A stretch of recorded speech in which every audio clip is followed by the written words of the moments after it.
Sure. Welcome, everyone, to the fourth episode of Scion of the Dark House. This is a Dungeons & Dragons 5th edition Gothic Horror campaign, so that does mean there may be things that are disturbing, such as body horror, blood, violence, undeath, or other such things that you may not be comfortable with. I've made sure to find out all of the players' lines and veils. And if you need to take a break or abandon the podcast altogether, please do. Your support is valuable to us, but your mental health is also. So, recap of what happened last episode. We came back exactly where we left off from episode 2. You were standing on the porch of Charles and Sulune Staker, and you had just had a revelation about the state of their daughter, Charlotte, who apparently should have been dead from a very, very deadly, uncurable sickness, but wasn't.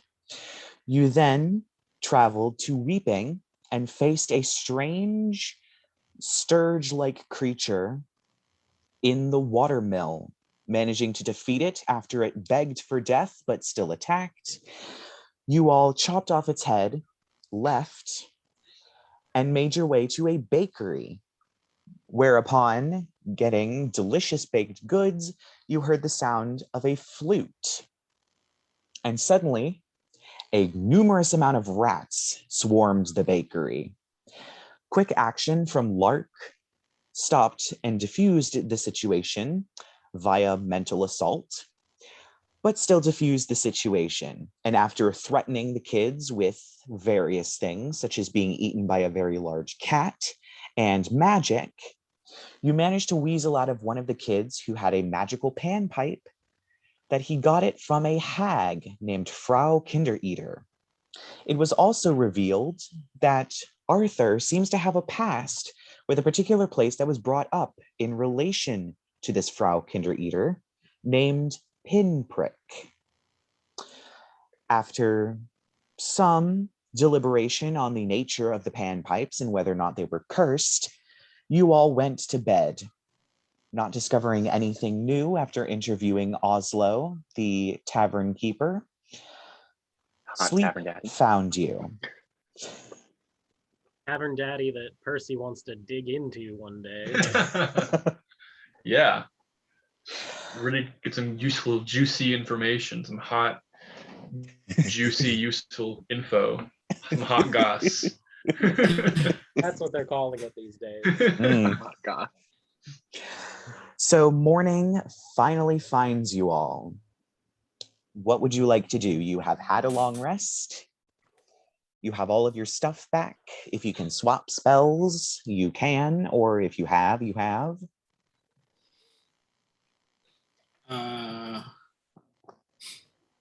Percy starts the morning like he starts all mornings, and he gets up and kneels and starts saying some prayers to Saint Hypatia. This time around, Rerek didn't go to the cat. He just went straight down in anticipation for food because the day before was stressful AF for him. Once I think Arthur's in vehement agreement.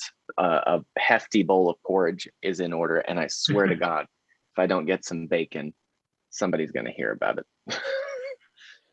Well, there is the town over, so there is bacon. There's also a hefty amount of porridge that is prepared. And of course, Samantha brings it out to you. Yeah, so I'll say Percy joins them downstairs and kind of looks a little bit lost in his eyes as he absentmindedly brings porridge to his mouth.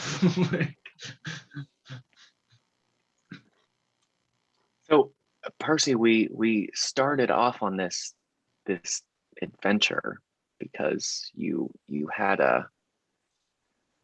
some troubling information about a family member that had died, and at this point. I believe our choices are between one of two dreadful pasts, either mine or the death of a family member in yours. So, Well, it wasn't a death. It was just finally the legal paperwork. Legal limbo had aligned. ended. Okay, my bad.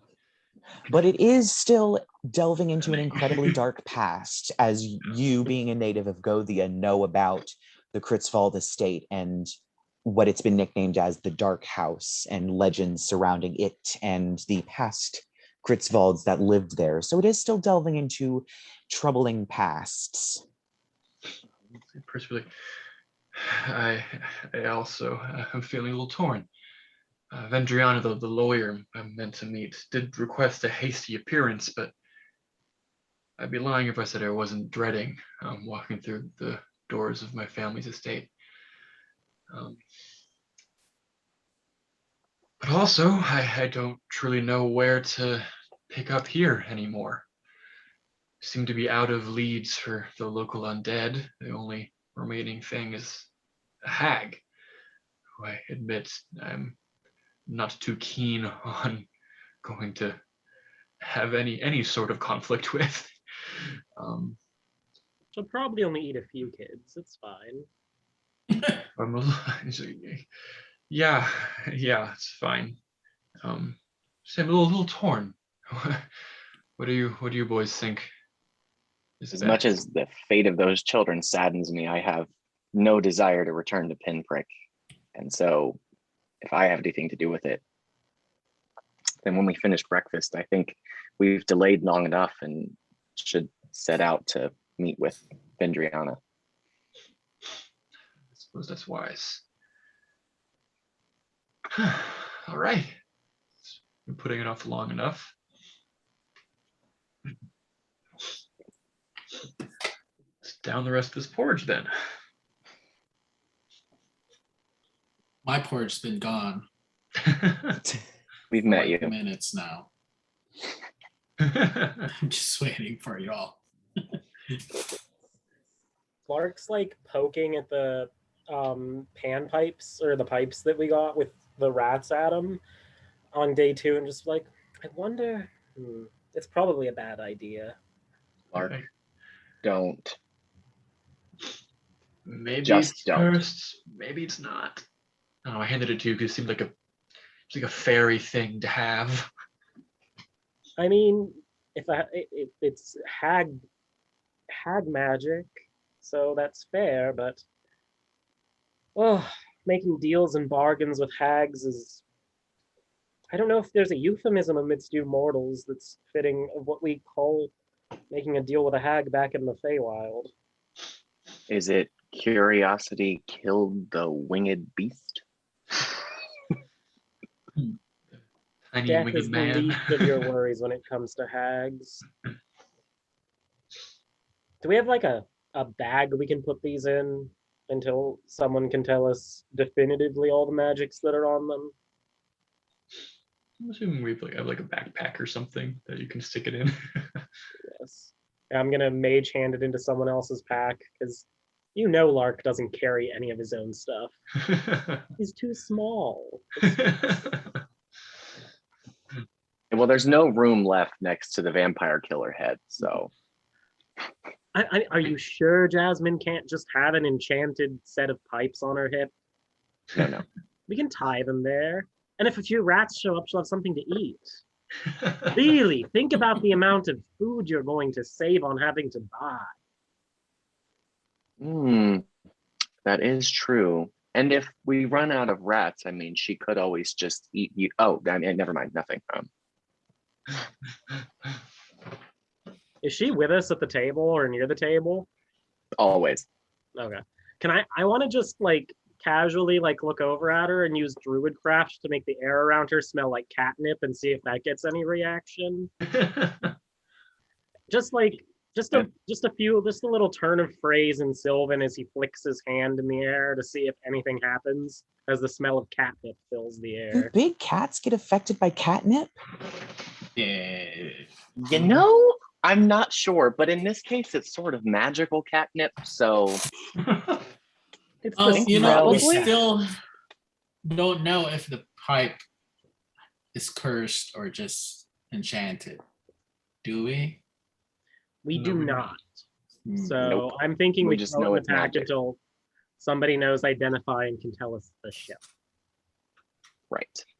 Yeah. Mhm. As a note, Jasmine definitely like flops over onto her belly and just like starts Oh, yeah. purring. Probably. See, she totally agrees with me about carrying the pipes. I don't think that's what that was. I smell what you're up to. I would never. Hmm. Percy, will you carry them then? I sort of assumed that would be the case already. I'll change the scent in the air to lavender for his confirmation. A little bit of something pleasant. So I'm assuming you all set out on the road. Yeah. Before we go, I'm going to pull Samantha aside and just be like, I wanted to thank you for your help the other night, my dear. Take this. I'm gonna pass her something into her hand and just be like, just plant it in a box outside of your window. It'll keep you safe. All right? Oh, okay. And I'll pat her hand and just a little bit of druid craft into it to help it come along as I give her just a little seed. She kind of looks at it a bit strangely, but she kind of nods. You get the sense that because you are a fairy, there is this sort of like, I have to take it. There's that sort of, Gifts from fairies. yeah, Don't look them in the mouth. yeah. So she quickly pockets it, It's and for your own good. nods. And then she kind of awkwardly goes back to work. She's clearly a bit scared, but at the same time, she's like, this might be a good thing. So you set out. It's not late in the morning, but it's maybe around 9 o'clock. You all set off. It's probably a bit of a walk. It's probably another full day's walk until you get to Gallows, the place where you are heading to sign the paperwork with Vendriana, which is at the very entrance of the Darkmoor Valley. You're walking along and you pass by, I almost forgot the name of the town, Nashing, that you were at before. Still, its awkward, charming self. And you continue walking down the road. That Nashing's where Salune and her family live, right? Yes. Yes, it is. Percy was Lark's like, just- I still feel bad leaving these people.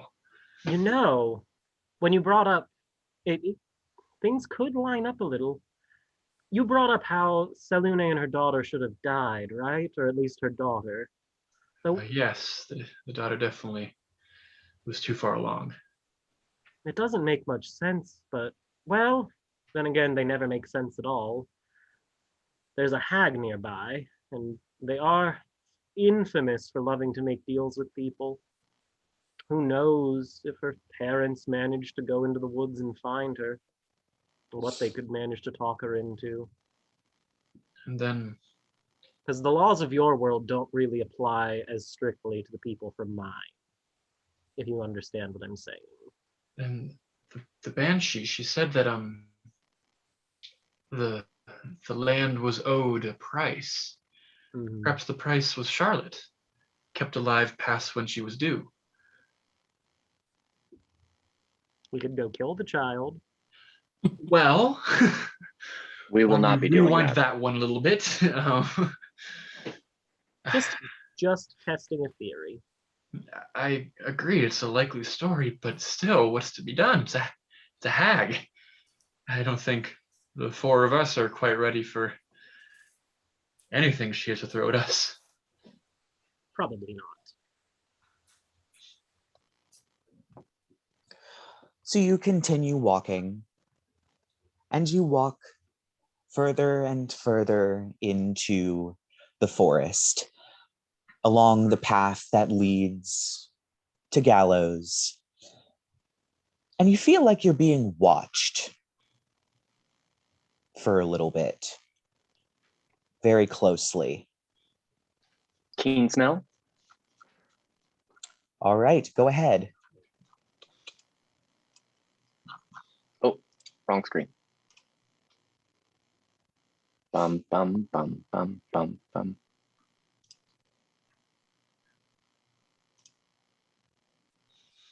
$15. Jasmine definitely smells something. It's living. Well, they are living. Living And she kind of blood. indicates that there is a similar smell hovering around Lark. Hovering around him. Like how hovering around? Like we can't see it, but we know it's very, very close. Or Lark just has that scent. Lark smells similar in a way. There is something about Okay. how Lark smells that is similar to the how they smell. There's a connection that can be made. Okay, got it. Okay. So, But all of you are acutely aware of this feeling of being watched. mhm. Personally, I assume I'm not the only one feeling uneasy. Not at all. Jasmine's picking up on something interesting. She says it smells like the flying one. Like, Can I Lark. use are they invisible or something? Or what? Or are they hiding? You don't know. You can test with a spell if you'd like. Can It's I up to you. test see invisibility? Yes. Let me check that spell real quick. I think it literally just... Oh, I think I went past it. Nope. Because I need to check if it goes various places. I can see into the ethereal plane. Ah, Ethereal creatures and objects appear ghostly and translucent. okay. So just as you cast the spell, you see an orb about the size of a fist kind of floating around, and it blinks out of existence. And then you look up the road, and you are aware that they are in the ethereal plane at the moment. Mm-hmm. 3 women are standing in the center of the road. One of them has green skin and white hair with a lot of twigs in it. She's hunched over with long fingers and claws and eyes that seem to be moving separately from one another. A second, who has her hand on both of them, is also a bit hunched. She has a very large bag at her side and a large medallion hanging around her neck that seems to have a gemstone. She has purple skin, white eyes, small horns on her head.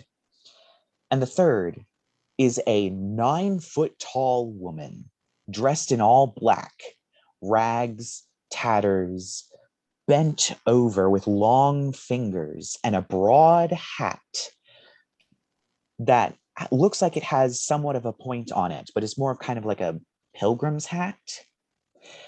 You, since you can see invisibility, you lock eyes with the purple one, and she narrows them, and then they appear in the middle of the road. as she seems to recognize that you, Rerek, have seen them. Can I? So they appear before all of us, right? Yes. So Rerek's looking him down, and this is after Arthur had told us things around us smell like us. I'm gonna pull out my panpipes and start a tune from back home, just to see if there's any reaction from these three. They look at you for a moment. A particular tune that one may have learned where I'm from. Roll me an insight check. Okay. That's a 17. You get the sense that they recognize it, but it's not a tune they have any emotional connection to. Okay. And the gigantic woman in black steps forward a little bit and says, "Welcome. It seems you've stumbled across our little scheme here.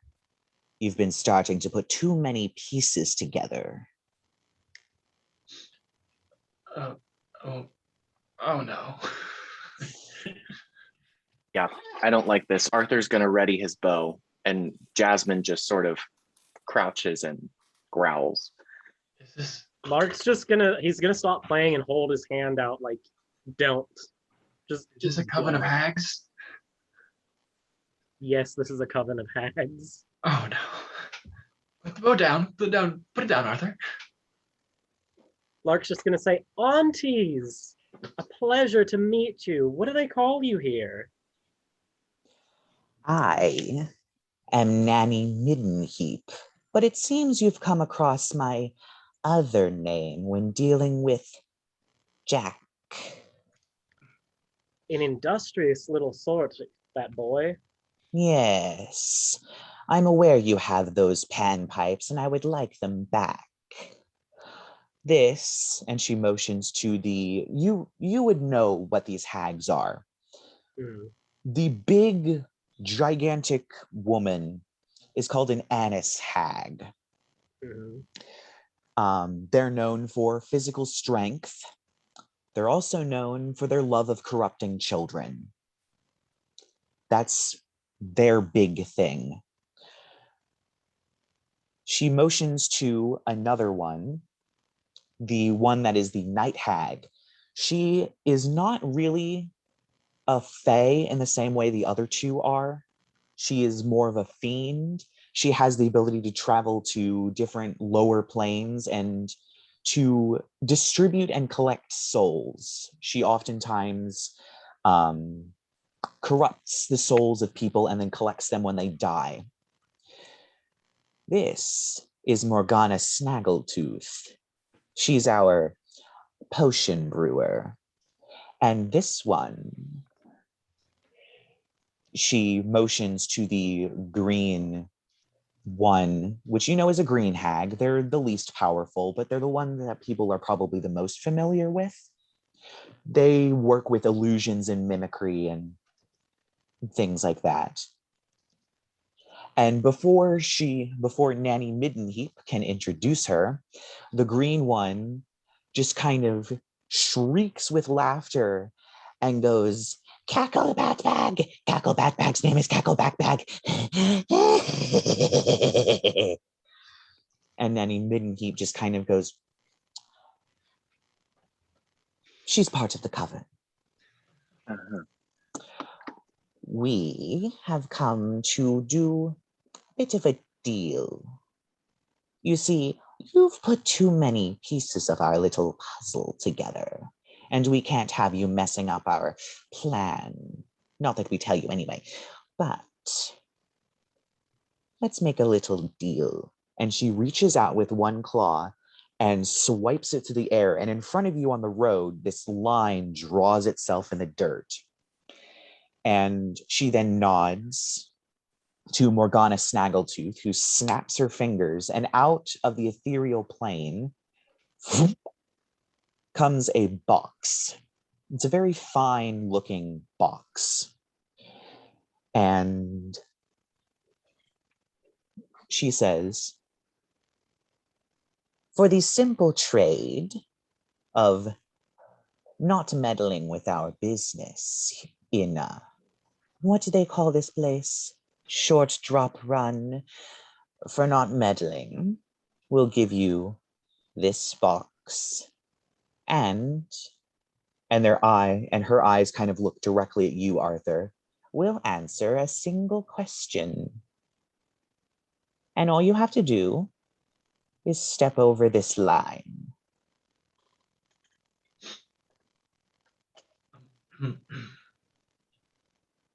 Arthur's kind of taken aback that he's been addressed, looks from one member of the party to the other for some reassurance. Normally, I would just step over the line. I need to know. I need to know what happened in my village, but your safety is in question. And unfortunately for me, I kind of care about that. So. Percy might be like, and if we say no? Well, we'll be back. Not today, not tomorrow. We have time. We are practically immortal. But we have our ways. Single question. Well, Lark, what do you think? You're probably the expert here. I don't think anyone can ever be an expert in hags, Percy. Well, I'd appreciate any sort of opinion at this point. Lark's just gonna, he's sitting there, or not sitting, he floats all the time. He's just gonna be like, what's in the box, aunties? Trinkets and treasures one might find useful. But think of it as a lottery of sorts. We promise there is nothing cursed in there.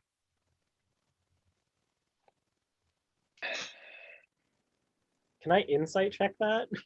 Yes, you may. Percy would also like to insight check that. Yes. I only got a 7. Yeah, they're hags. Yeah, I don't. They say things all the time. Yeah. Percy got a 16. They're hags. Cool. You get more of a sense that they're not outright lying.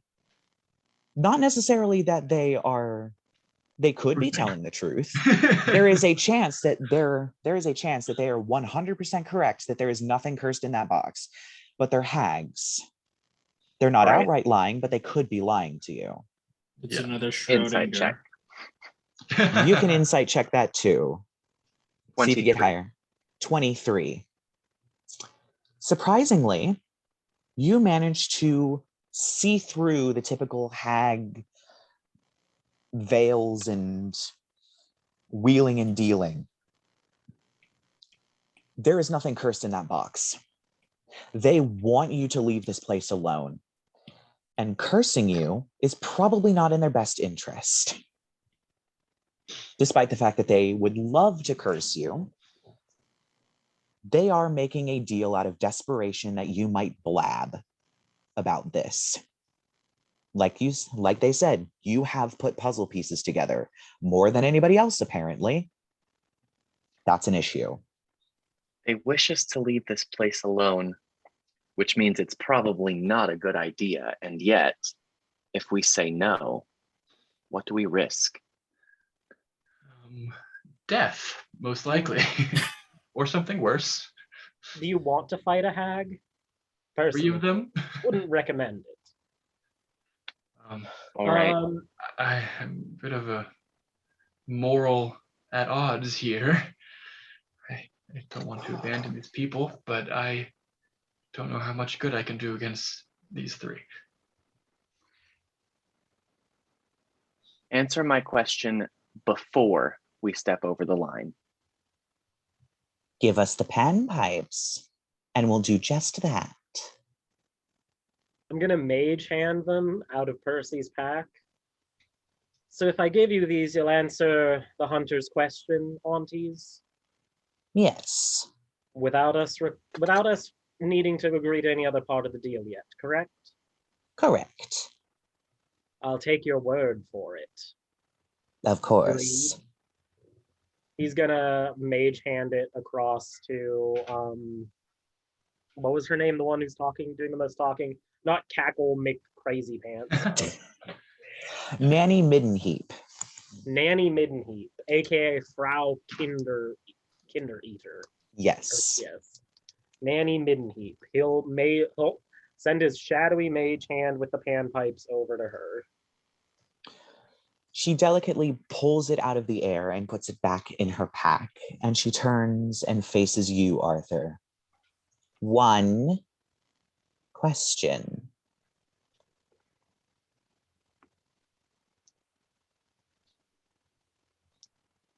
And your answer is guaranteed to be truthful. Is that your question? No. Lark? You want me to ask them the question? It's for you, Arthur. No, I'm asking if you believe that she would lie. She's promised an answer to a question, but she's not promised the truth. Well, double talk and half truths are part of what we trade in back home. But she swore on her word that she'd give you an answer. And pity if she gave you a false one under such pretenses. Words between us and mortals can be bent, but words between each other. He kind of looks over at her. Like, Lark's not at hag level, he knows that. Back home, it's generally frowned upon to lie to one another. So I'd hope she'd remember that. So he's just gonna like ask her. He's pretty much just like, she gave her word in exchange for something she wanted. It's probably the most honest you're gonna get a hag to be once you've agreed to a bargain with them like this. All right. Well then, Nanny.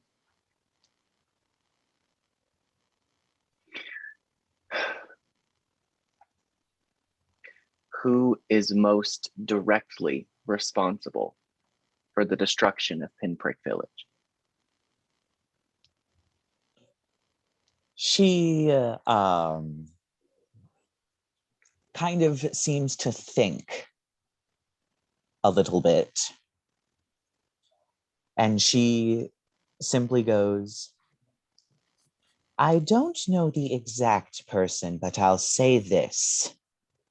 History tends to repeat itself, and last time it wasn't us. There's your answer.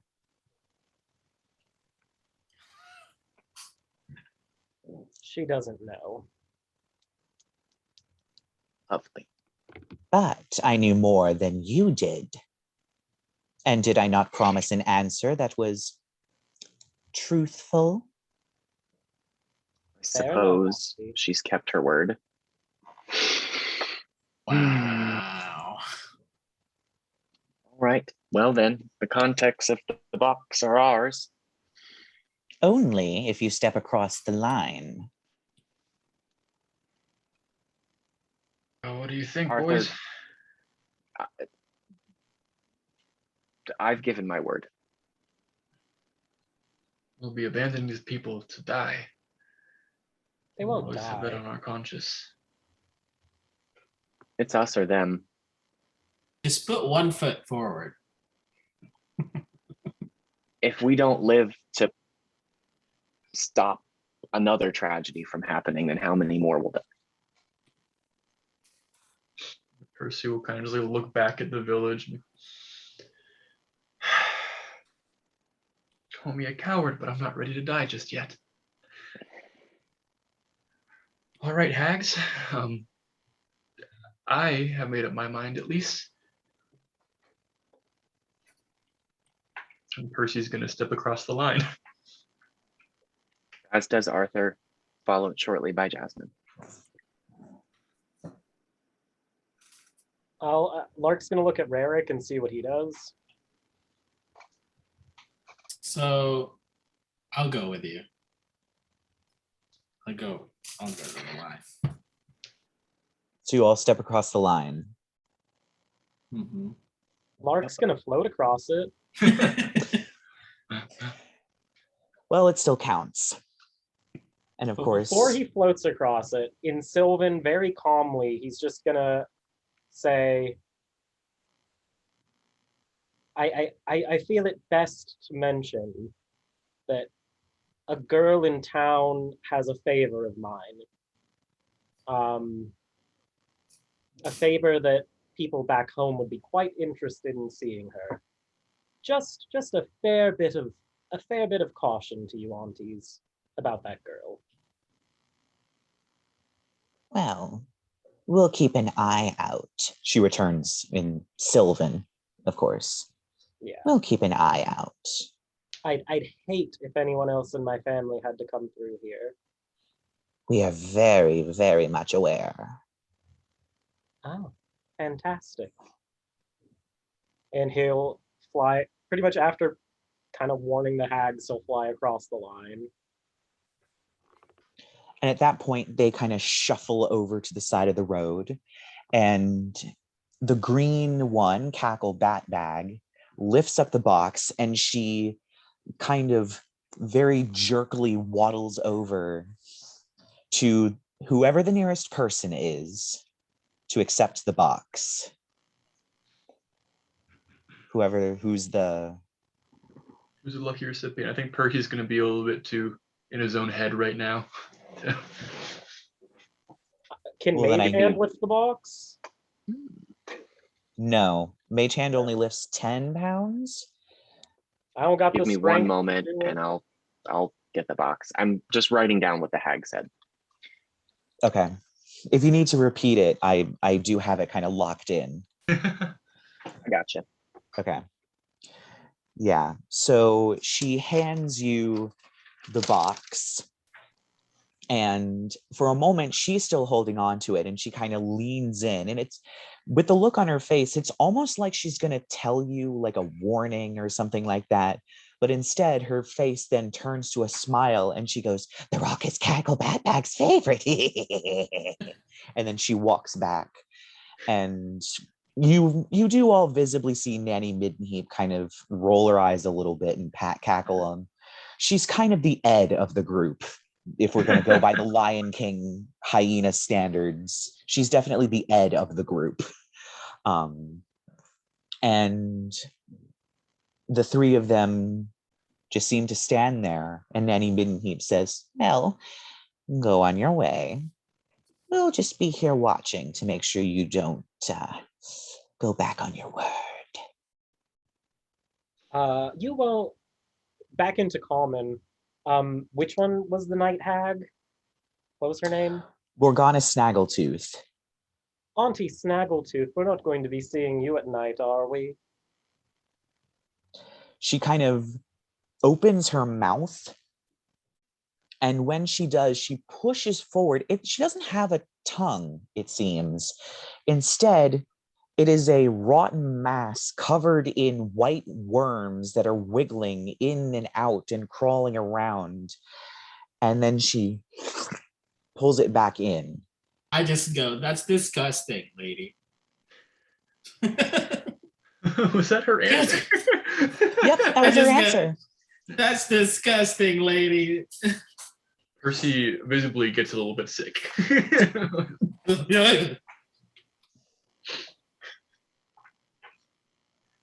Well, Off off you go. Slowly start shuffling away. We go. And you begin to walk off into the forest again. The hags still remain visible, and they still continue standing on the road, stock still behind you, just watching you, until eventually they vanish into the distance. When we're like at a reasonable distance, can Arthur open the box? Yes, you may. You open the box, and inside you find it's not the most impressive array of items in the box. There is a wooden statuette of a bird that's about that big. It can fit in the palm of your hand. A flat stone about that big. It looks like some kind of river stone. A wand. Two hand mirrors, one of which seems to have a ring attached to it, like an actual ring that you would put on your finger. That's attached to it with one of those clasps that you can undo so the ring can be removed. A compact mirror, what looks like a clutch with a long chain with a bunch of fake pearls hanging off of it.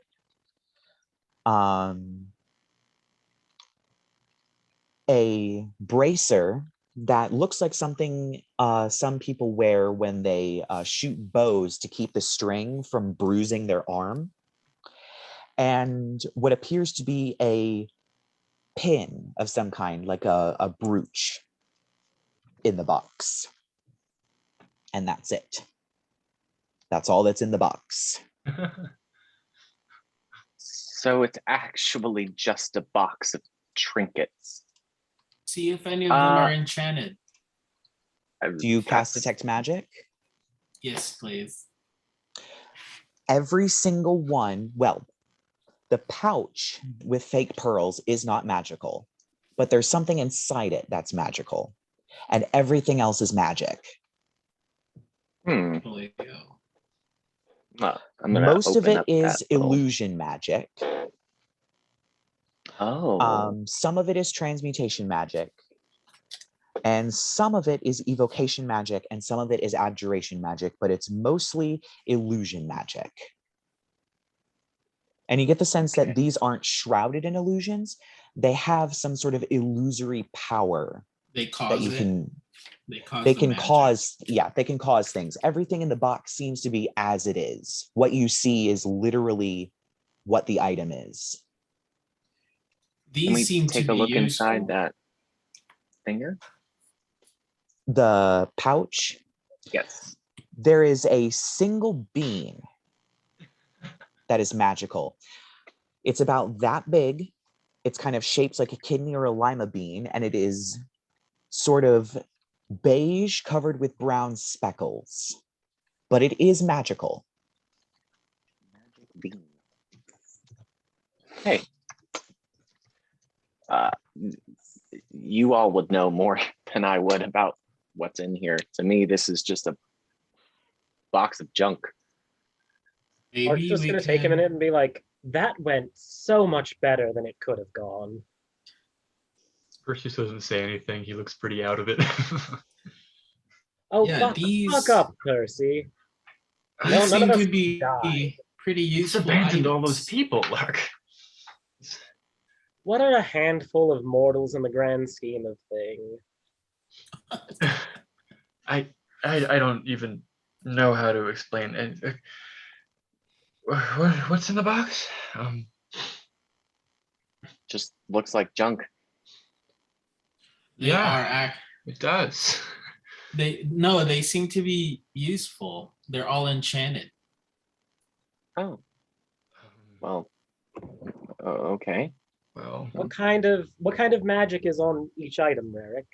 What you can tell us that, right? Most of them has illusion magic and transmutation magic on it. It's all sorts of stuff, but mostly illusion. Mostly we can use them for those kinds of magic. Okay. I'm gonna pick up the wand. Mm-hmm.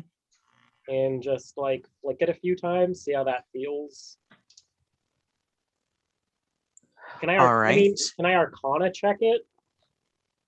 I'm not good at Arcana at all. Like Well, uh, I'll say this: if you make a successful Arcana check, you will spend a charge. Our Arcana checks aren't identify, but Ugh.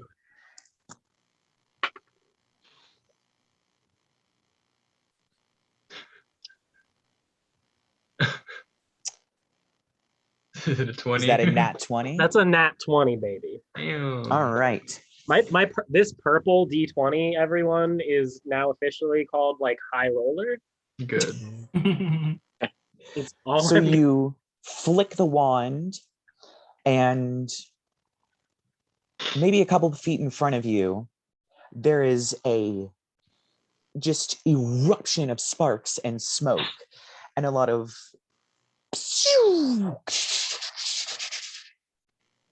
as it seems to create a harmless firework explosion. Ooh. Lark's just like tilting it back and forth in his hand, and he's like, "Huh, is it made of something from here or from back home?" It seems to be something from here, Okay. probably oak. I'll pick up like the bow bracing. I'm like, well, Arthur, you're the only one of us that can probably use this. I don't know if I want to try it on. Like, I suppose there's understand that. nothing else to do. So, promise you won't let me die. I'll They heal gave you. their word the items weren't cursed, and if they went back on their word, I wasn't. I might have to I might have to try to contact home anyway. I didn't want to this early, but it is what it is. That is true. They did say nothing was cursed, so So my detect magic is active for 10 minutes. Mm-hmm.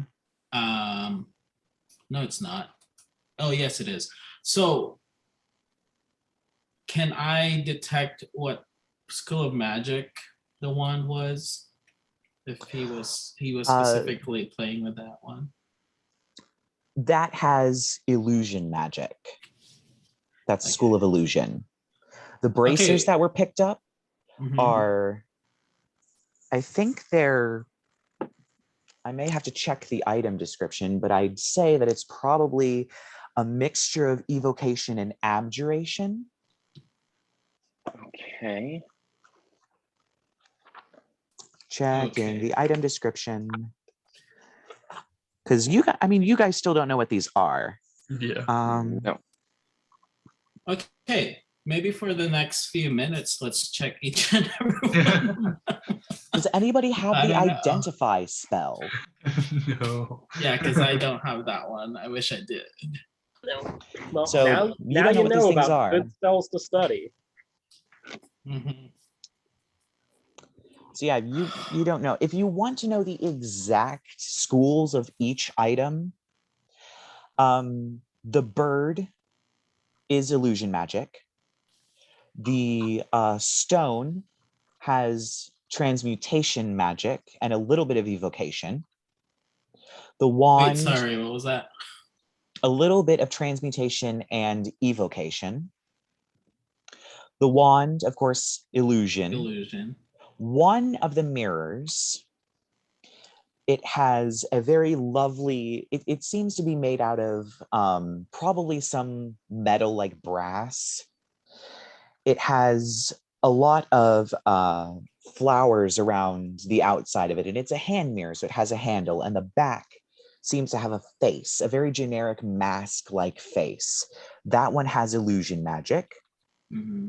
The other mirror, the one with the ring, seems to have a tiny bit of transmutation magic and evocation magic on it. And if you look at it closely, the ring that's attached to it, the gemstone is not a gemstone. It's like a cap that's put over top. It's hollow on the inside, almost like a snow globe. And the gem itself seems to be made out of glass. So it's not valuable. Fake. But inside is a metal statuette of a hand reaching out. And the wrist seems to be made to look like it's coalescing from smoke. And the hand mirror is made similarly, where the handle swirls up and around to form a large hand that's pressed to the back of the mirror. And there's just kind of a traditional hand mirror design on the back. And that was the one that has a little bit of evocation and a little bit of transmutation. The bean, has evocation and transmutation magic on it, but the pouch that it comes in is not magical, and all the pearls on it are fake. The bracers have evocation and transmutation and a bit of abjuration, and the brooch is all abjuration. Oh. All right. Can I wear those bracers? Yeah, you can put the bracer on. Cool. And I'm assuming you guys are going to be walking for about an hour. So there are some items that you guys have picked up that do require attunement. The bracers were one of them. After wearing them for an hour, you discover that they are bracers of archery. Oh, I'll take that. And if you'd like, I just had the book open to them. I could tell you what they do, if I can get to it. Proficiency with longbow and shortbow plus 2 damage to damage rolls on range attacks made with those weapons? Yep. Ew. Those are what they are. Percy will be like, I guess I'll try out that brooch. So that is, None of them are if for you me. spend an hour, is a brooch of shielding, which I believe gives you, if I can get to the item description fast enough, it gives you resistance to force damage and the immunity to the magic missile spell.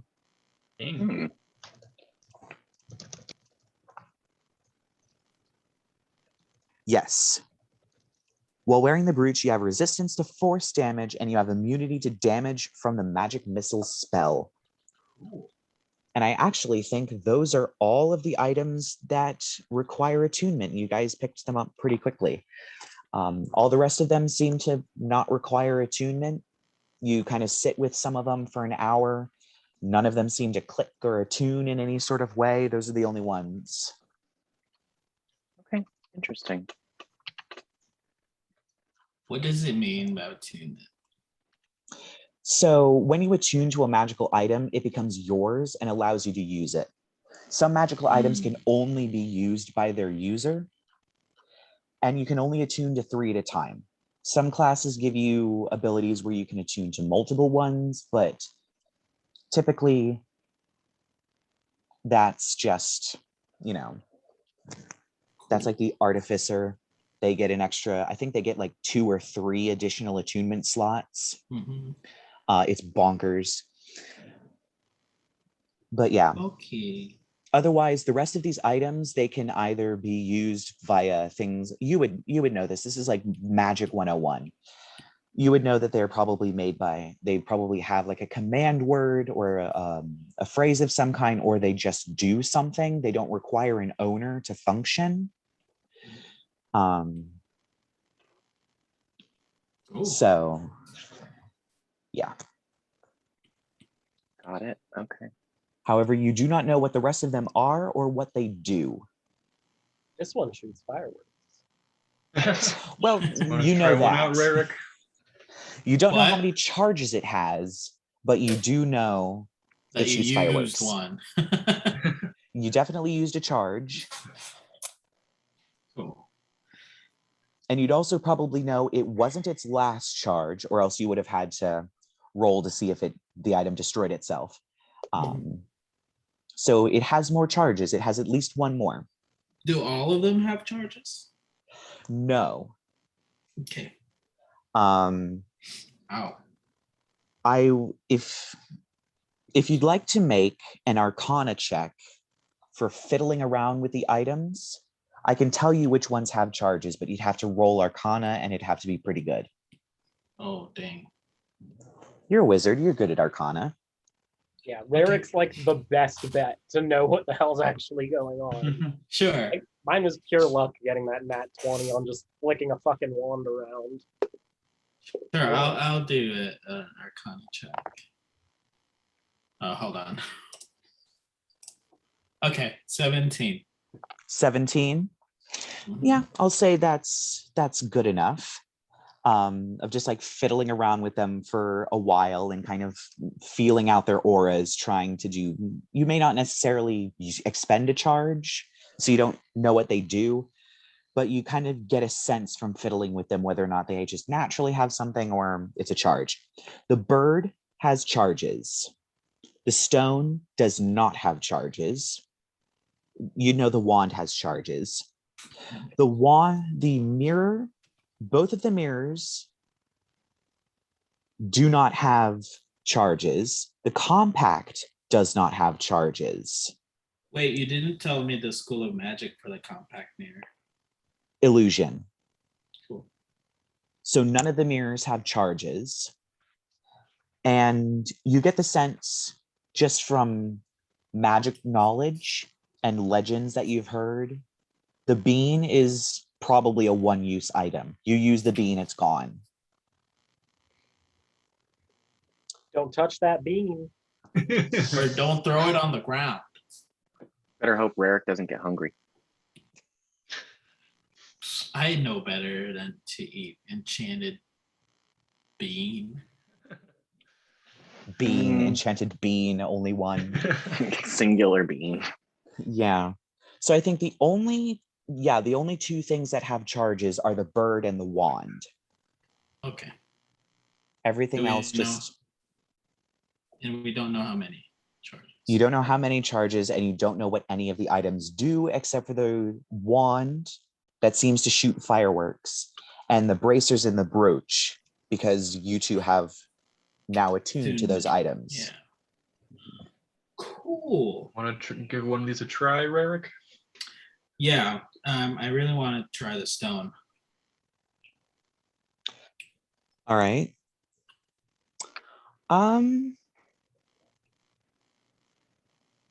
What do you do with the stone? How do you try and... It's shaped like a frisbee. Can I throw it like a frisbee? Sure. Roll me 2d12. Oh, okay. 2, 3, 10. 10. I feel like I should get out of the way. Yeah. You kind of chuck it like a frisbee, and it flies almost strangely like a frisbee, and it bounces across the ground 10 times and then poof, just comes to a stop. Doesn't do anything else. Skipping stone. It's a dang skipping stone, guys. I think any flat rock is a skipping stone, but No, I think it hits its target, multiple targets in one go. Is that what it is? If you throw it? Well, it seemed to be the number of times it bounced across the ground. Yeah. Just from the inference of chucking the rock. Okay. do we think the rock's magic is that it bounces a lot? No, it hits I multiple. really hope that's not it. I think it hits multiple targets. We gave up a whole 3 villages of people for a rock that bounces a lot. Wow, I made a wrong choice with that one. Okay. And maybe Maybe we try haven't licking quite it. figured out what it does, but Maybe you should lick it. it's what you said. The rock is It's the rock. the stone no is one got that transmutation reference. / evocation. So I'm Mhm. doubtful that the rock's whole job is bouncing. That is a good call. Good call. Perhaps it's just something we need to spend a little more time trying to figure out what all these things do. I mean, If you we do could- have basically a whole day. We're just gonna keep Of throwing this walking. rock. You can like fiddle around with the other things. Yeah. Okay. Let's try the mirrors while we're walking. Are we there yet? It's gonna be like a day, Rerek. You're just gonna No. spend the day basically. Do you see probably a playing with large magical city in items front of you? Okay. Let's try the mirror without the ring. without the ring, Yes. not the compact mirror. Not the compact mirror. Okay. The hand mirror with the face in the back. All right. Give me another Arcana check. Okay. 2. You spend some time fiddling around with it, staring at it. You How can't did seem you to get it roll to a work. 2? You're a wizard. I have no Did you idea, add all of your man. bonuses for Arcana? Let me check. I don't think so. How many? I mean, with a 2, it doesn't really make a difference, but you might as well, just in case. I don't know where to look. I'm sorry. It should be under skills on the Under first skills. page. Yeah. It should be one of the first ones. Skills? Third Yes. one down. Under where? So you Oh, have there your it is. okay. We're learning. I don't understand. So next to all of your stat block that's down the left-hand side of the first page of your character sheet, there are 2 long boxes at the bottom of both of those boxes. One says saving throws, the lower one says skills. At the top of that list, the third one down is Arcana. And that's your bonus for, those are your bonuses for all your skill checks. So if you're testing Arcana, whatever you roll, you add that number. Say that again. I'm so sorry. Are you proficient in Arcana? I'm not proficient in D&D. What are you talking about? I think wizards naturally are. Did you Yeah, on I your think you character get sheet, it. you have Arcana marked as like something you're good at? There it is. It's a +5. Jeez. There you go. Okay. Oh, So you have a 7. So that's a 7, yeah. Yeah. You have no idea. All of that. Thank All of you. that. There's Thank nothing. you. No, nothing. And I felt frustrated because I'm supposed to be a smart ass. So let's look at the other mirror with the ring. Okay. Is there any particular thing you would like to do with said mirror before you roll your Arcana check? Look at it. Look at myself.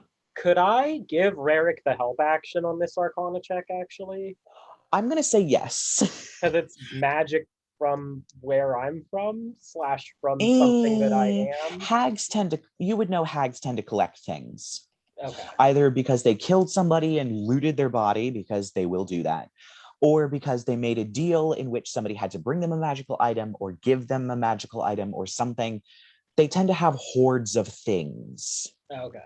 So this could be just from the material plane, Okay. or it could be from the Feywilds. They do make deals, they do go back, they do steal things, make things. So you don't know. But I will say yes, you can provide the help action, which means this Arcana check will be with advantage Lark's for the just mirror gonna, with like, the hand and the ring. Lark's gonna hover around Rerek and like wink at him one time to give him the help action. Like, you can do it, champ. Wink. Okay. Pardon me, What is gents, that? for just 1 second. I will be right back. I really have to stop. Sure. Rerek, you roll twice and take the higher number. 15. 15.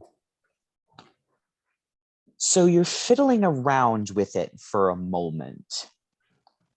And as you might have put the ring on your finger and have been moving it around for a little bit. And as you do, and you're moving the mirror around, there's a moment where you kind of get this strange sense that the mirror won't fall if you let go of it.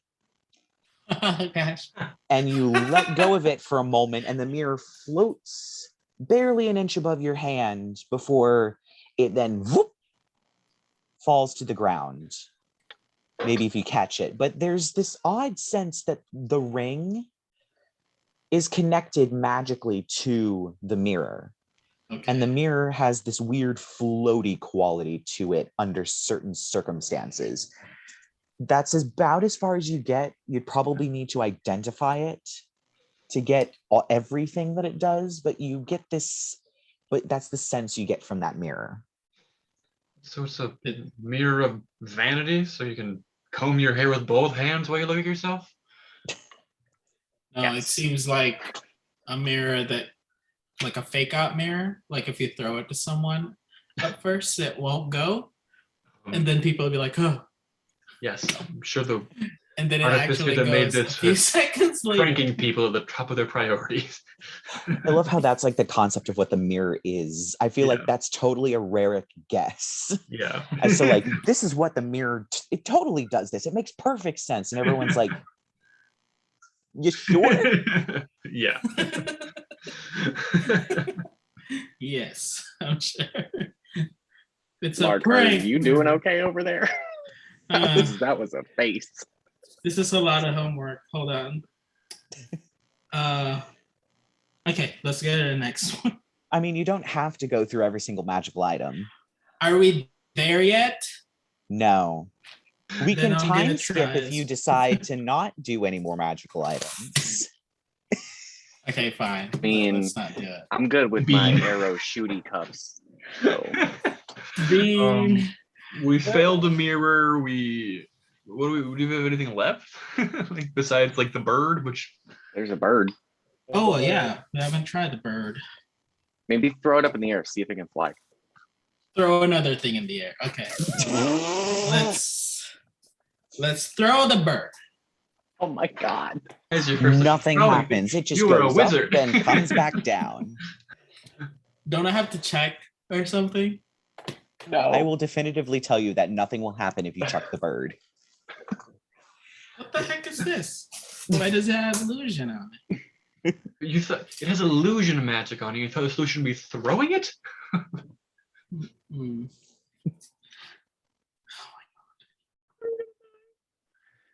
I'm done with these. Okay.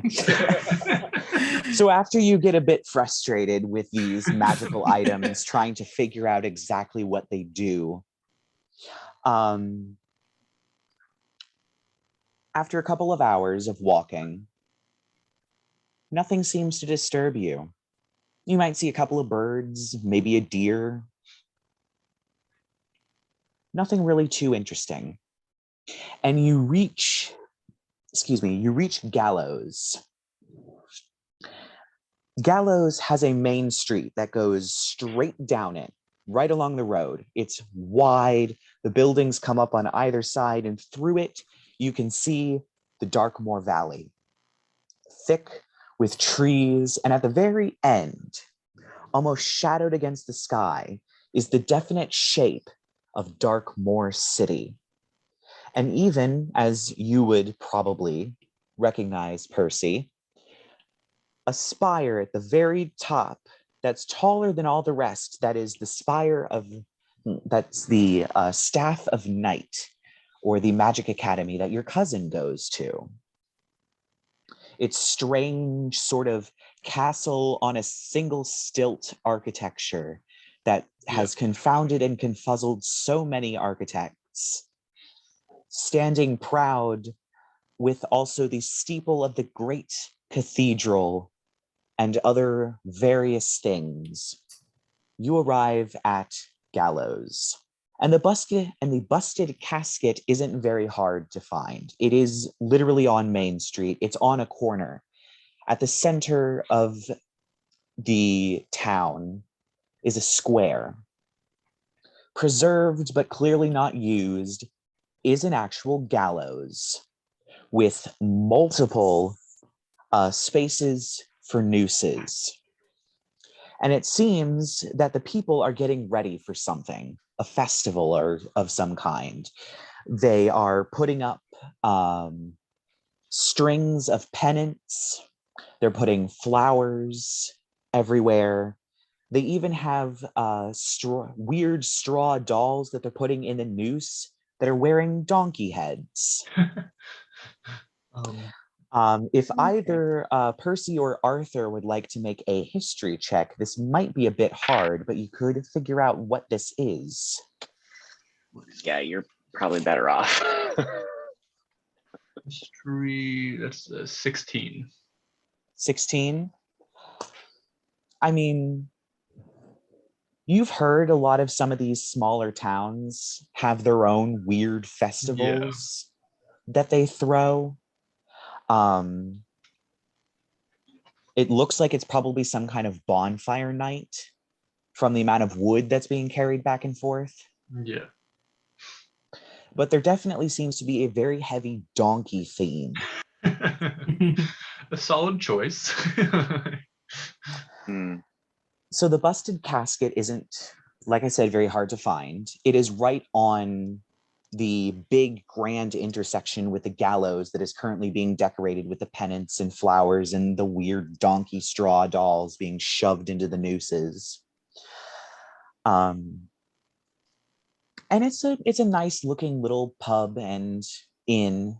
There's definitely rooms on the second and third floor. It's kind of refreshing to see buildings that have more than a single floor, that aren't creepy windmills or water mills.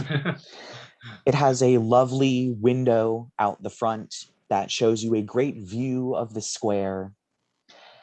And it's pretty quaint. There's people coming in and out of it.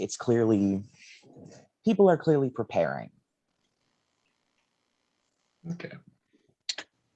I mean, I don't know about the rest of you, but we've been walking for an entire day. I'm sure Rerek is exhausted. Yes. And I am like choking this bird. What are you supposed to be? If you would like, you can actually make an Arcana check for that right now, since you're... Really? That was always an option.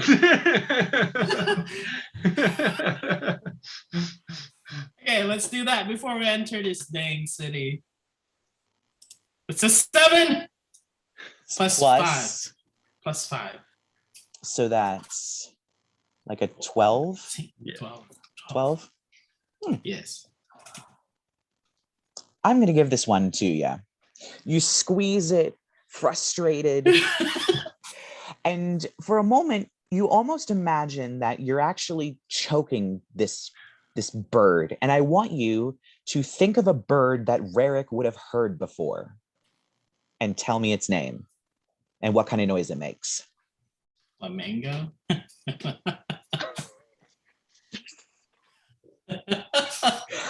What noises do flamingos even make? I think they're one of those weird birds that are silent. Let's find out. I feel like they either honk or they're silent. I think they're probably like squawky. Wait. Oh, no, I don't have speakers. Never mind, I lied. Excited to find all my... Okay, that's the map. 1 second.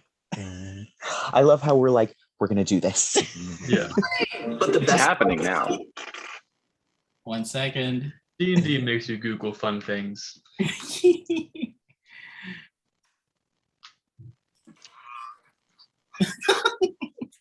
Okay, so they do honk. They make honky sounds. Yeah. So not as honky sounds like what?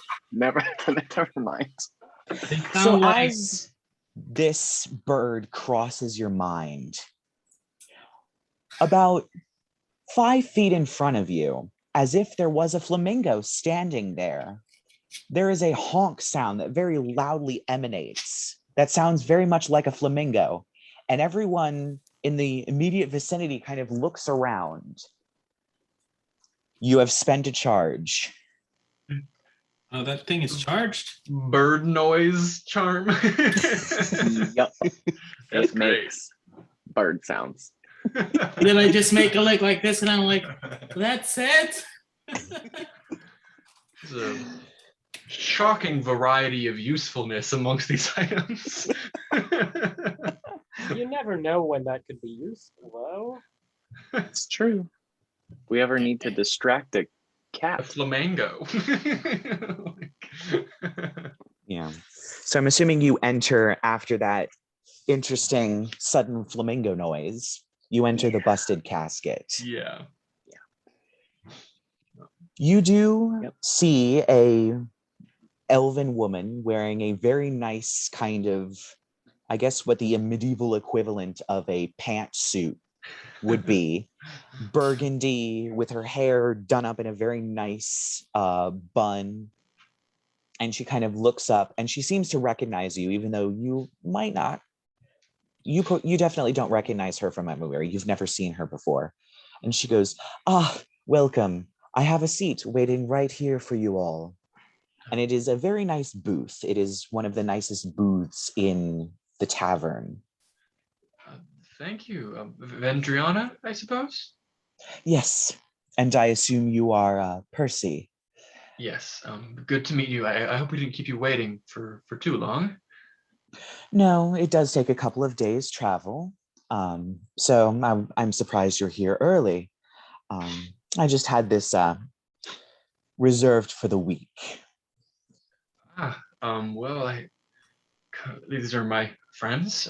They agreed to come support me as I acquire the estate. Of course, it would be unwise to step foot on that estate without assistance. But hopefully your writing hand is ready. Of course, do we need to discuss details of some sort, or? Well, we'll discuss that as we go. I'll just get all the papers out.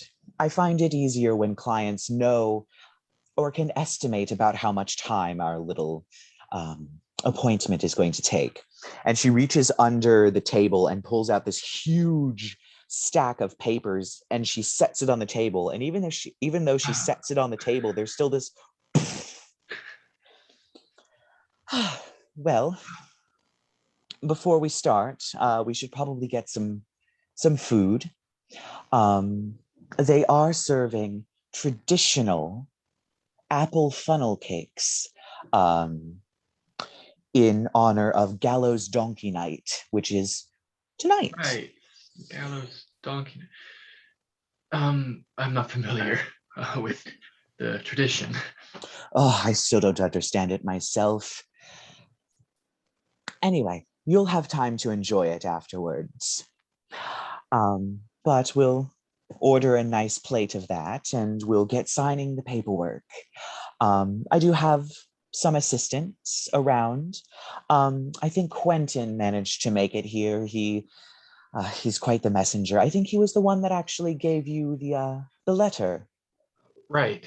Yes, I remember him. Yes, very quick study and very fast. Shockingly fast. Of course, if there's any additional business that we at the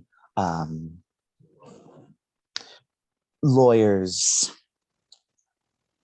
consulting guild, in a sense, we're not official, but we still get called a guild, whatever, would like to do. We have, of course, notary, other forms of ownership, identification, that sort of thing. Magic or otherwise, of course, we have all kinds of paperwork and all kinds of things. We do also have access to the archive, of course. So if there's anything from the archive, be it files, books, spell scrolls, anything of that you'd like, I do have access to it. It will be a little bit, but if you could leave an address I could forward it to. Otherwise, we can begin with the paperwork and discussing what all is on the estate, as well as the value of the estate and other such things. Very well. I suppose we should just dive in. I'm gonna need a Insight drink. check this woman. Yeah, Percy you can looks insight very check her. overwhelmed. Like, That's a 16. She seems like one of those people that she wants to get down to business, but she understands that her job has a lot of a script to it that she has to rattle off every single time because it's legal work.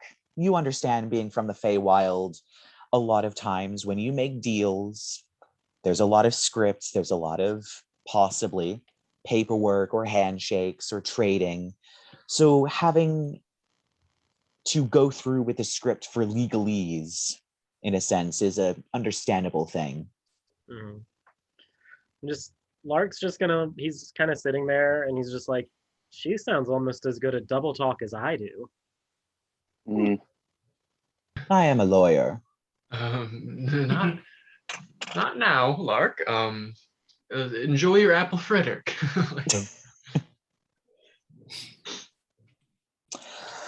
All right, well, we'll start with, of course, and she pulls out, and I don't have the map ready, I'm sorry.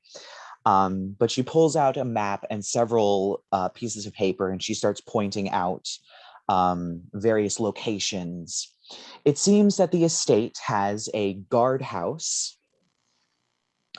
at the gate where guards can actually stay during their shift. There isn't a bedroom, but it does have a tower. It has crenellations and places to shoot arrows. There are several guest houses, one along the main drive, and there is a private lake with an island and a very large lake house on that island. There is a very large garden complex, as well as a greenhouse and several smaller greenhouses. There is a chapel, a graveyard and mausoleum.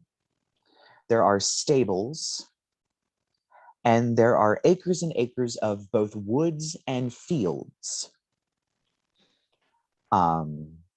And I believe that is all. So it's close to 1 square mile of land that you would be obtaining via this deal. Additionally, the house is very large. It has several towers. It has its own ballroom. It has its own theater with a stage. It has its own observatory. It has several dining rooms. Most of them are rather small and could be classified as breakfast nooks. There's purported to be an incredibly large library. There are quite a few bedrooms. There are 2 master bedrooms, quite a lot of other various types of bedroom and guest room. And of course, there is a grand hall. There isn't a lot of information on the house. She does mention that a lot of the information about the house is old and has been deemed not exactly trustworthy due to things that have come out about the Kritzwald family. So she does tell you that the map might not be correct and the plans might not be correct. Ultimately, the entire estate values close to a couple 100,000 platinum, which is a lot. And that's just for the land and the house.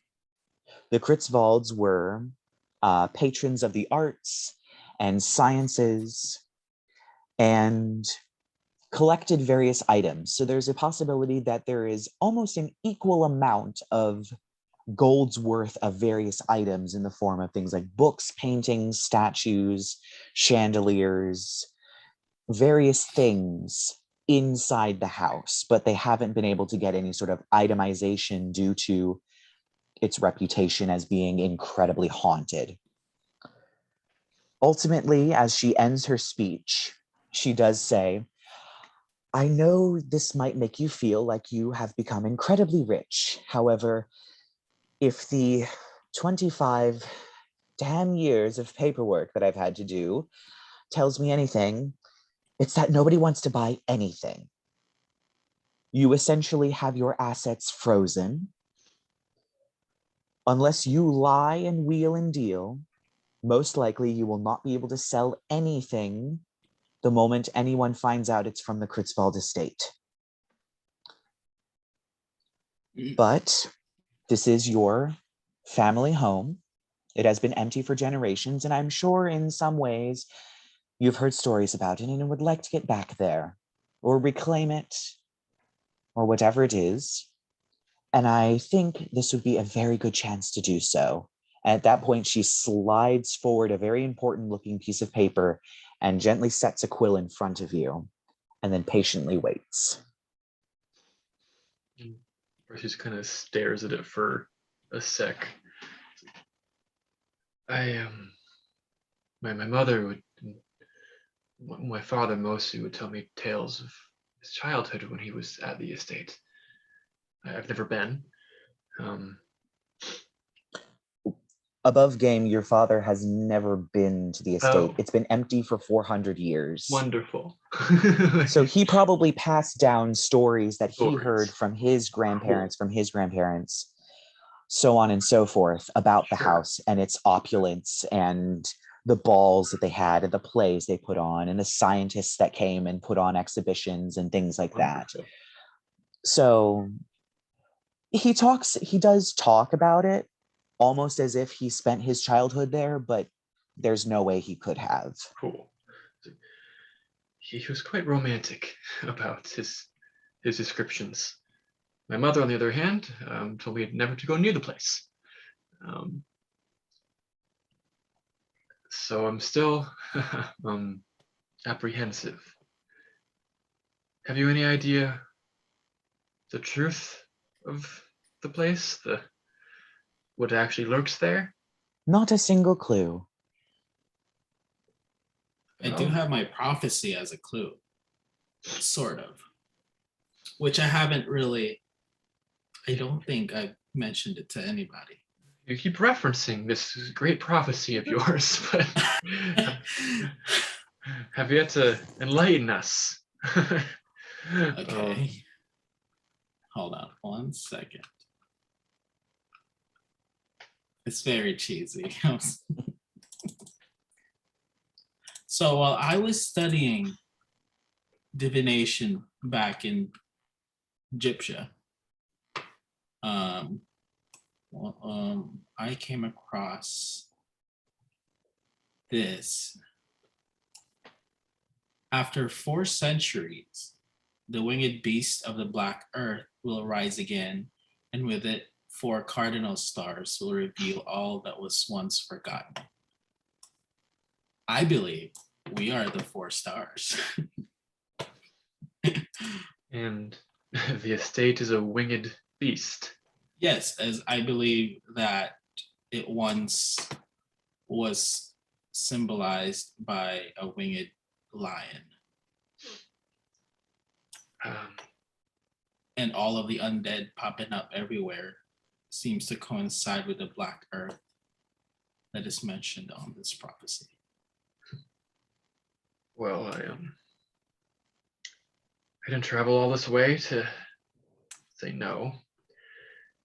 So it does terrify me to think about it, but I'm looking for a change, and this might be it. So hopefully it's not the death of me. And he grabs the pen and signs his name. And she maintains a calm facade, but it's not hard to see in her eyes there is a relief, especially after mentioning she spent 25 years dealing with this. Yeah. There's a relief of, oh, it's over. And she very carefully takes the paper, and you can see as she is putting it back in the file, the corners are ever so slightly shaking, like she's like shaking with joy as she puts this paper back. Well, I think if you don't need any other services of mine, I will let you enjoy your evening. at the Gallows Donkey Night. I certainly will be going out and standing by some of the bonfires. That's what people do here. The nice crisp night air. I've been needing to get out of my office. So I guess if you don't need anything, I will leave you to your Very well, we just evening. head to the estates and it's all taken care of? Yes, everything is signed, and once we get back to morning, and the paperwork is back in the office, we will be making copies of it, recording it, and making sure that everything is straightened away.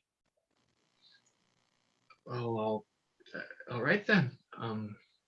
It was a pleasure. Of course.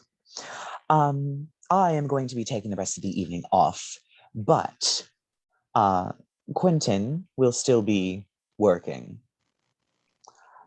He's, of course, like I said, very quick on his feet and also a bit of a magician himself. So if you need any help.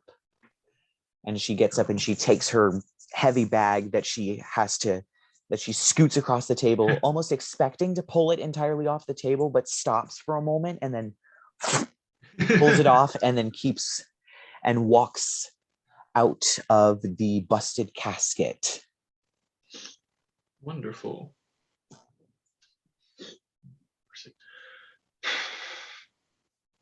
I suppose that's done.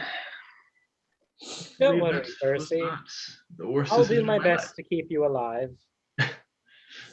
I know you will, Lark. at least once. Well, it's Donkey Night. Whatever that means. Whatever that means. Let's go make asses of ourselves, I suppose. Percy just like, I'm assuming with this meal there was like a flagon or something of beer or whatever that was brought out. Yeah, there's definitely a sort of it's more of an apple cider Okay. that's But brought it's out. alcoholic. It is alcoholic. Just like start chugging. Mhm. We didn't see if the contract was binding magically. I feel like we should have. Well, it's too late now. I've signed my soul away. Yeah, sorry. There was a lot of print. Yeah. Shall we go stand next to a bonfire and watch a donkey burn or something? You folks enjoy. Jasmine and I going to bed. Right. Arthur, come on. We've done so much traveling. Live a little. You don't have long. I have done so much testing, so I'm gonna choke this bird some more. The rest of Don't the night say is choke this bird. filled with Don't oh say no. I mean, that's one way to have fun, I suppose. Oh my God. Don't waste all the charges. He says as it goes right over his head. He's young, he's probably full of charges. Oh What does my. that mean? Oh my goodness. I don't understand your fairy nonsense. Just I need another cider and to watch a donkey catch flame. So you all, I'm assuming, If we Are can you- talk Arthur into coming with us. Well, he has to pay for my bedroom. Did you not bring any gold with you on this adventure at all? Oh, I did. I just assumed you always pay. So That was a ale, cider, anything. Just bring it Someone quickly, does please. very excitedly come up and give you some more Oh, cider. Quentin, I don't assume you're a messenger boy of any means, but might you know how I could send a letter to my cousin tonight? I can, if you write the letter, I can get it to someone that'll take it to where it needs to go. Very good. I'll do that now. Wonderful. I even have, and he digs out, I have paper and a pen. Take it. Yep. Scribble out a letter, just like, dearest Alex, you may think me a fool, but I'm returning to Darkmoor, and I have claimed our family's manor.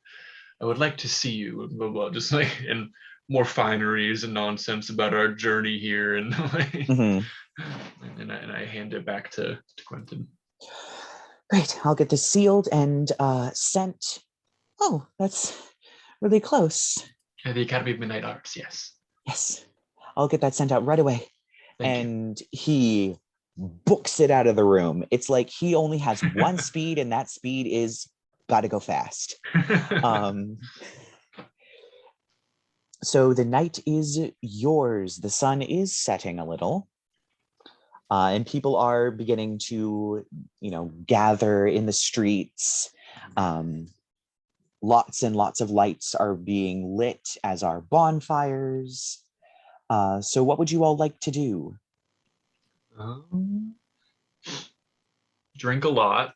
And Well, that's a given. I probably like prepay for a room in a tavern. And I don't know. So there's I'll get an apple fritter and stand next to a bonfire, I guess. What's all going on out here in crazy? See what these donkeys are about. So gathering in the square, you observing the festival, we'll just kind of skip through it because not a lot's happening. There are games that kids can participate in. There's like a pin the tail on the donkey. There's a tag where kids are literally sticking donkey tails on each other. The little boys are getting donkey ears, but the little girls are getting flower crowns. And there is a brief sort of moment where somebody gets up on the sort of gallows and starts yelling for everyone to pay attention.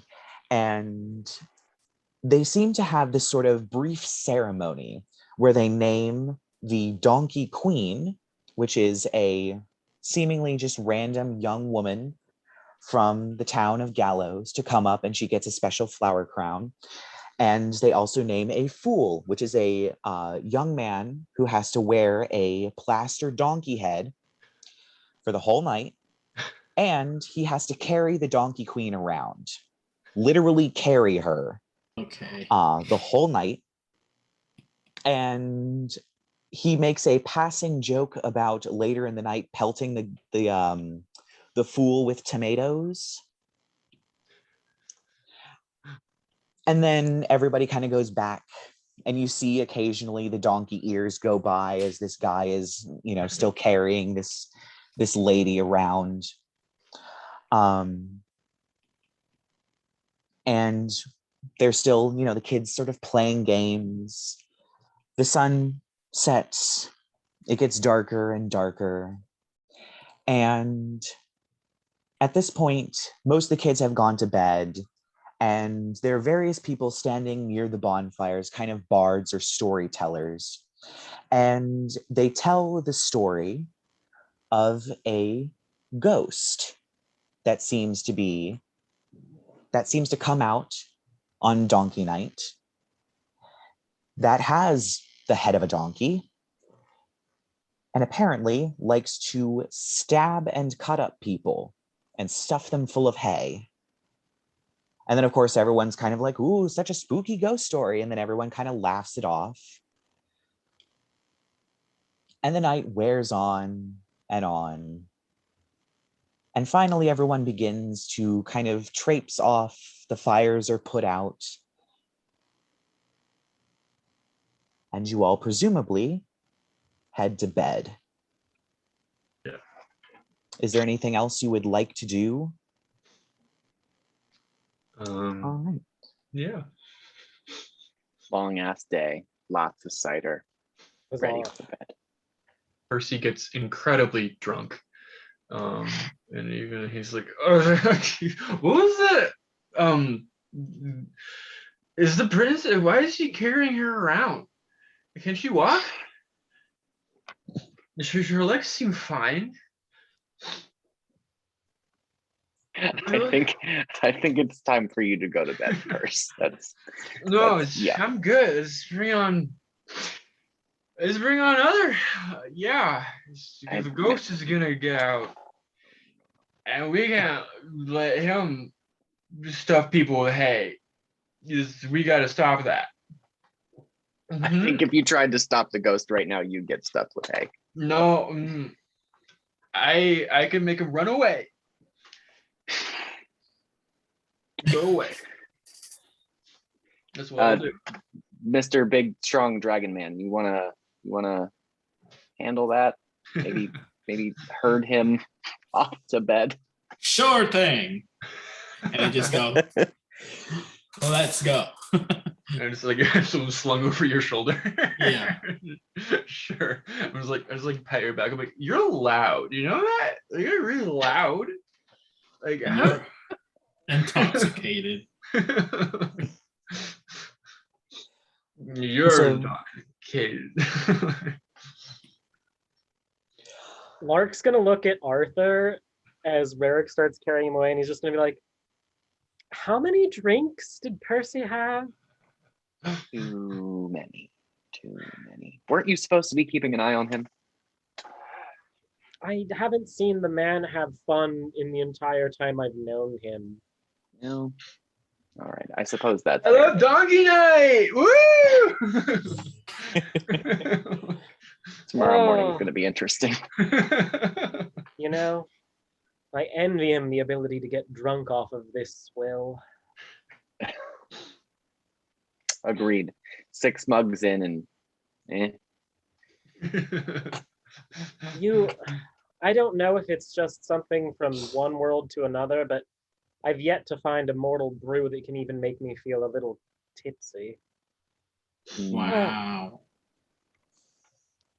You're a little pixie.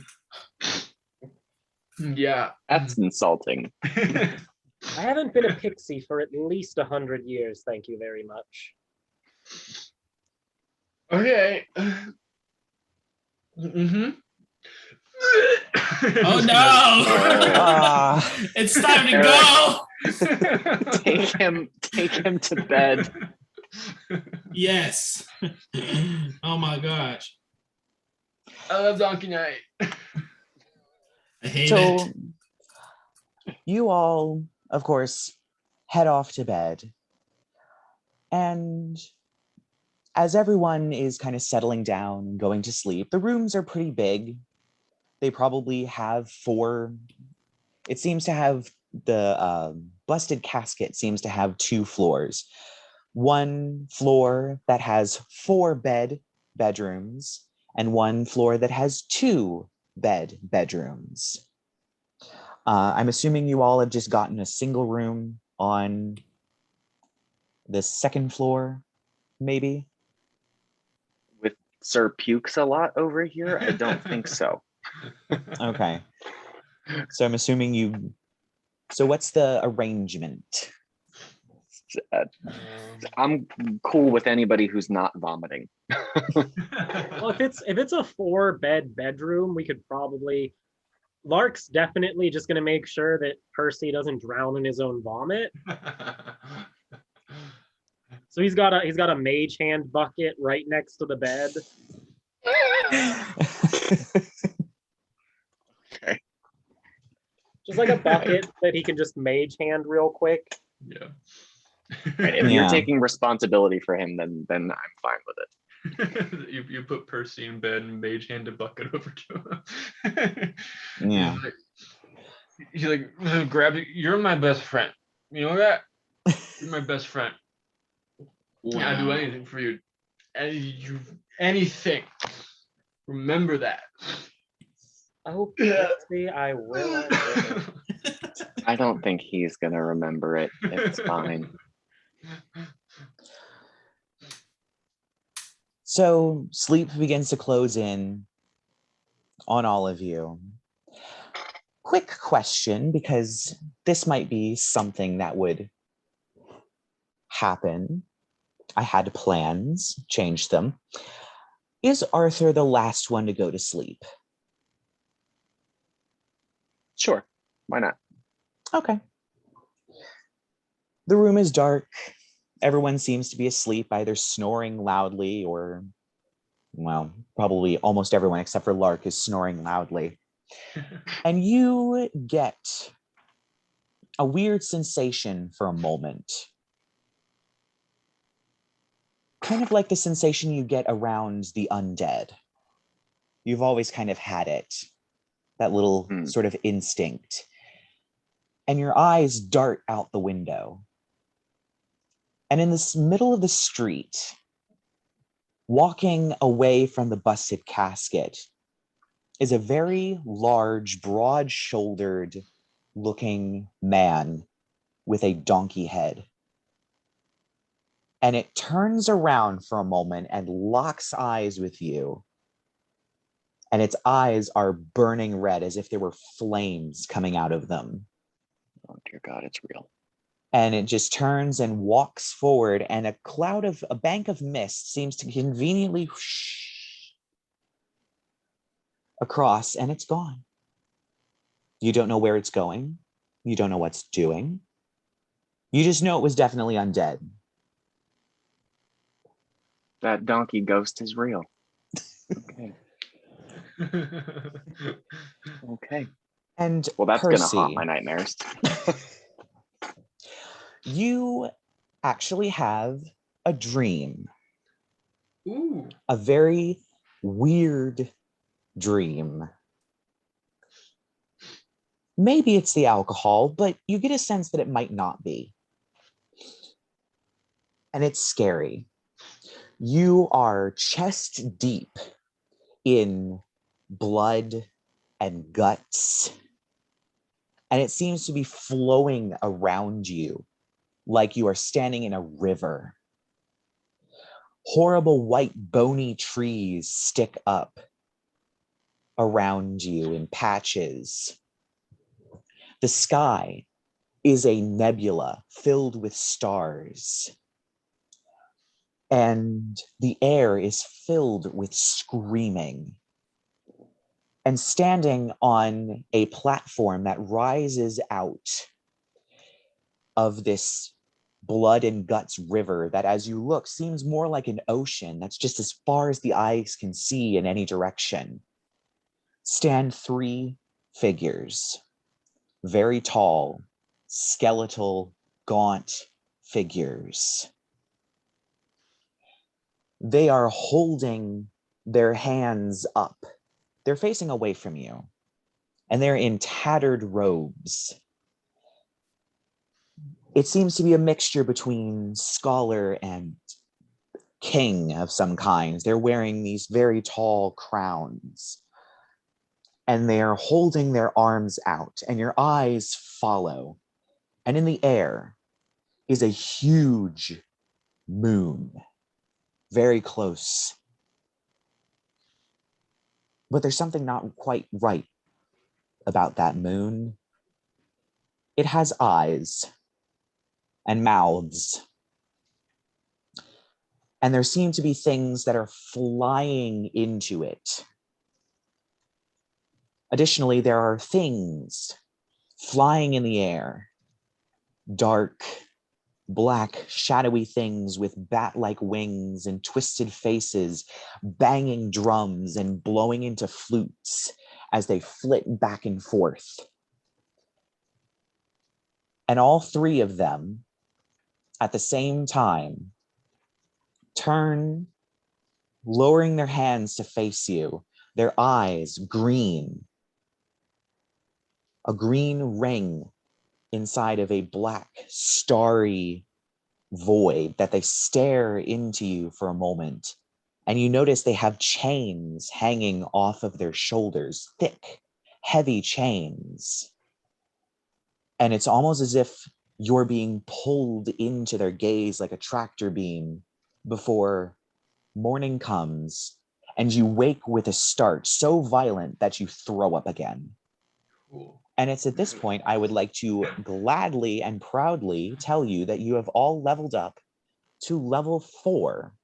And we're going to be ending the episode here on that horrifying dream and revelation of things that should not be real but are. And we will see you next week.